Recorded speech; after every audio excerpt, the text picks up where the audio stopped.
Renungan singkat hari ini, Lukas 18 ayat yang ke-13. Tetapi pemungut cukai itu berdiri jauh-jauh, bahkan ia tidak berani menengadah ke langit, melainkan ia memukul diri dan berkata, "Ya Allah, kasihanilah aku, orang berdosa ini."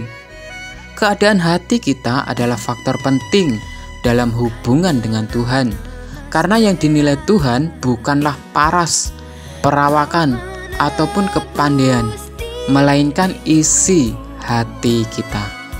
1 Samuel 16 ayat 7b berkata, "Bukan yang dilihat manusia yang dilihat Allah. Manusia melihat apa yang di depan mata, tetapi Tuhan melihat hati." Untuk menggambarkan keadaan hati manusia, Tuhan Yesus memberikan perumpamaan. Ada dua orang pergi ke bait Allah untuk berdoa. Yang seorang adalah Farisi dan yang lain lagi pemungut cukai. Orang Farisi adalah tokoh agama yang tahu banyak tentang isi Alkitab. Tapi sayang, hatinya penuh kesombongan dan kemunafikan, merasa bersih dari dosa tanpa cacat celah, seperti ada tertulis. Orang Farisi itu berdiri dan berdoa dalam hatinya begini, "Ya Allah, aku mengucap syukur kepadamu karena aku tidak sama seperti orang lain, bukan perampok, bukan orang lalim, bukan pezina, dan bukan juga seperti pemungut cukai ini. Aku berpuasa 2 kali seminggu, aku memberikan 1/10 dari segala penghasilanku."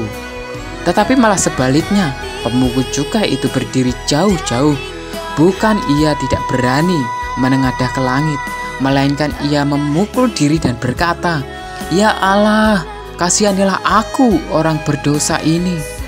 Kejujuran hati dan keterbukaan hati si pemungut cukai telah membuka pintu rahmat Tuhan. Permohonan belas kasih yang dipahat dari jeritan hati yang remuk selalu menyentuh hati Tuhan.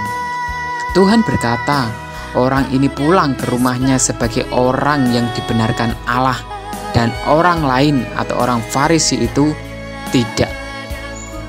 Lukas 18 ayat 14 berkata, "Sebab barang siapa meninggikan diri, ia akan direndahkan, dan barang siapa merendahkan diri, ia akan ditinggikan."